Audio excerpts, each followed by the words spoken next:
The rain drummed against the tin roof of the small cabin as Sheriff Marcus Webb sat at his weathered desk, reviewing incident reports by lamplight. 20 years of keeping the peace in Thornwood County had taught him that the worst crimes often happen behind closed doors, in places where the law struggled to reach. He was about to close his logbook when he heard it, a sound so faint he almost dismissed it as the wind rattling through the eaves. But Marcus had learned to trust his instincts. He rose from his chair, his boots creaking on the wooden floorboards, and moved toward the front window.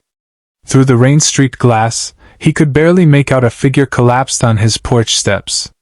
His hand instinctively moved to his sidearm as he approached the door, but when he swung it open, weapon drawn, he found himself staring down at a young woman clutching a bundle wrapped in what appeared to be a torn shawl. She couldn't have been more than 25 years old, though the bruises covering her face made it difficult to tell. One eye was swollen completely shut, her lips split and bleeding. Her dress, once perhaps a pale blue, was now stained with mud and blood. But it was the way she held that bundle, protecting it with every ounce of strength she had left, that made Marcus lower his weapon immediately. "Please," she whispered, her voice barely audible over the rain. "My baby. Please." Marcus didn't hesitate. He holstered his gun and scooped both mother and child into his arms, carrying them inside. The woman was so light it frightened him. He laid her gently on the sofa near the fireplace, and carefully pulled back the shawl. Inside was an infant, no more than a few days old, her tiny face red from crying but otherwise appearing unharmed. "I'm going to get the doctor," Marcus said, already moving toward the door. "No!" The woman's hand shot out with surprising strength, grabbing his wrist. "He'll find us. He said he'd kill us both if I left. He said no one would help a woman who couldn't even give him a son." Marcus knelt beside her, his jaw tightening. "Who did this to you?" "My husband. Thomas Hartley." She said the name like it tasted of poison. "When the midwife told him it was a girl, he went into a rage. Said I'd shamed him, that I was worthless." Her good eye filled with tears. "He beat me while I was still in the birthing bed. I waited until he passed out drunk, and then I ran. I didn't know where else to go. I saw your light." Marcus had been widowed for 3 years, ever since his wife Sarah died of consumption. They never had children, though Sarah had desperately wanted them. Looking at this tiny baby girl, hearing her small mewling cries, something shifted inside his chest. He'd taken an oath to protect people, and here before him were two souls who needed protecting more than anyone he'd ever encountered. "You're safe now," he said firmly. "Both of you are safe. I'm going to fetch Doc Morrison, and he's discreet. He won't tell anyone you're here. Then we're going to figure out what to do about Thomas Hartley." The woman, she told him her name was Catherine, nodded weakly before losing consciousness. Marcus moved quickly, covering her with blankets and stoking the fire before racing through the rain to the doctor's house 3 blocks away. Doc Morrison was in his 60s, a man who'd seen enough of humanity's cruelty to have lost most of his illusions about the world.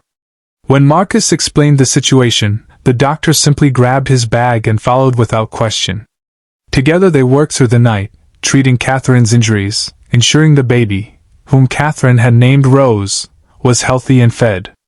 3 broken ribs, possibly a fractured cheekbone, and more bruises than I can count, Doc Morrison reported grimly as they stood in Marcus's kitchen. "That baby is lucky to be alive. If Catherine had been struck in the abdomen while pregnant..." He didn't need to finish the sentence. "Can you keep this quiet?" Marcus asked. The doctor studied him carefully. "You know Thomas Hartley owns half the businesses in this town. His father before him was mayor. The Hartleys have power, Marcus. And I have the law on my side. That badge only protects you so far." Doc Morrison sighed. "But yes, I'll keep quiet. That woman needs time to heal, and that baby needs her mother strong enough to care for her. What are you planning to do?" Marcus looked toward the sitting room where Catherine slept. "I'm going to give them time. Let her recover. Then we'll deal with Hartley properly." Word spread quickly in small towns, no matter how careful people tried to be. Within 3 days, Thomas Hartley appeared at Marcus's door, his face red with rage and whiskey. He was a large man, well-dressed, with the kind of confidence that came from never being told no. "I know you have my wife and child in there, Sheriff," Hartley snarled. "That's my property, and I want it back." Marcus stood in the doorway, blocking entry. "Your wife is not property, Mr. Hartley. Neither is your daughter." "A girl," Hartley spat. "Worthless. But she's still mine, and I have rights." "You forfeited your rights when you beat a woman in her birthing bed," Marcus said coldly. "Now you have 2 choices. You can walk away and petition for divorce, or I can arrest you right now for assault and attempted murder." Hartley laughed, though there was no humor in it. "Arrest me? For disciplining my own wife? No judge in this county would convict me. You're forgetting who you're dealing with, Sheriff. My family built this town." "Maybe so. But I've been documenting every injury, and Doc Morrison has signed statements.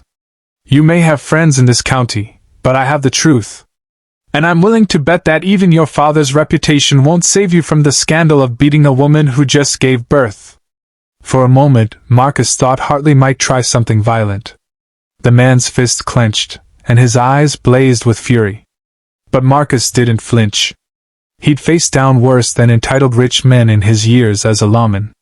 Finally, Hartley took a step back. "This isn't over, Webb." "Yes, it is. You go near Catherine or Rose again, and I'll make sure everyone in 3 counties knows what kind of man you really are. Now get off my property." After Hartley left, Marcus found Catherine standing in the doorway behind him, Rose in her arms. Tears streamed down her face. "Why are you doing this?" she asked. "You don't even know us." Marcus thought of Sarah, of the children they'd never had, of all the times he'd arrived too late to help victims of violence. "Because it's the right thing to do," he said simply. "And because you both deserve better than what you've had." The weeks that followed established a routine that surprised Marcus with its comfort. Catherine slowly healed, both physically and emotionally. She proved herself remarkably capable despite everything she'd endured, helping around the house, cooking meals that reminded Marcus what it felt like to have a home rather than just a place to sleep. Rose thrived, growing stronger each day, her cries gradually giving way to coos and, eventually, smiles. Marcus found himself looking forward to coming home each evening, to the warmth of the fire, and the sound of Catherine singing softly to Rose. He taught Catherine how to handle a rifle, just in case, and made sure she knew she could stay as long as she needed. He never pressed her about her plans for the future, sensing that she needed time to figure out who she was outside of being Thomas Hartley's wife. The town gossips had plenty to say, of course. A widowed sheriff taking in a married woman and her child, tongues wagged endlessly. But Marcus had never cared much for gossip, and Catherine seemed beyond worrying about what people thought. They both survived enough real hardship to know that words couldn't hurt them, not really. It was Doc Morrison who eventually brought news that changed everything. He arrived one evening looking grim, asking to speak with Marcus privately. "Thomas Hartley's petitioning for divorce," the doctor said. "His lawyers are claiming abandonment and trying to get custody of the child." Marcus felt his blood run cold. "On what grounds?" "They're arguing that Catherine is an unfit mother who ran away from a good home and is now living inappropriately with an unmarried man. They're painting you as someone who stole another man's wife. That's insane. It's strategy. Hartley wants revenge, and he's willing to drag both of you through the mud to get it." Doc Morrison paused. "There might be a way around this." Marcus understood immediately what the doctor was suggesting. He looked toward the sitting room where Catherine was rocking Rose to sleep, singing a lullaby his own mother had once sung to him. "I can't ask her to do that," Marcus said quietly. "She just escaped one marriage. She deserves her freedom. And what good will freedom do her if Hartley wins custody of Rose? You know he doesn't want that child. He'll send her away to some distant relative or worse." Marcus knew the doctor was right. He spent a sleepless night considering his options, weighing his own feelings against what was best for Catherine and Rose. By morning, he made his decision. He found Catherine in the kitchen, preparing breakfast. Rose slept peacefully in a basket nearby. The morning sun streaming through the window caught the gold in Catherine's hair, and Marcus realized with a start that he'd stopped seeing her as a victim who needed saving. She'd become part of his life, woven into the fabric of his days in a way he hadn't expected. "Catherine, we need to talk," he said gently. She turned, immediately alert to the serious tone in his voice. He explained the situation, watching her face pale as she understood the threat. "I have a solution," he said carefully. "But it's asking a lot, and you're free to say no." When he proposed marriage, she stared at him in shock. "You'd do that? Marry me just to protect Rose?" "Not just to protect Rose," Marcus said honestly. "These past weeks, having you both here, it's reminded me what it means to have a family. I'm not asking you to love me, Catherine. I'm asking you to let me give you both the protection of my name and my position. If you're my wife, Hartley can't touch you or Rose. We can make it a marriage of convenience if that's what you want. But you'd both be safe." Catherine was silent for a long moment, studying his face. "You're a good man, Marcus Webb. Better than I knew existed." She took a deep breath. "If I say yes, I want you to know it's not just for protection. These weeks have been the first time in my life I've felt truly safe and valued. I don't love you yet, but I think maybe I could learn to. Would that be enough?" Marcus felt something warm bloom in his chest. That would be more than enough. They were married quietly by the county judge a week later, with Doc Morrison and his wife as witnesses. True to his word, Marcus never pressed Catherine for more than she was willing to give. But gradually, carefully, they built something real. Friendship became affection, affection became trust, and trust eventually became love.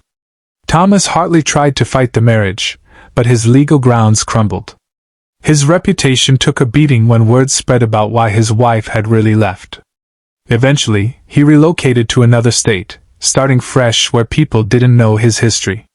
Years later, Marcus would watch Catherine teaching Rose to read, or see his daughter, because that's what Rose became, in every way that mattered, playing in the yard, and he'd marvel at how life could surprise you.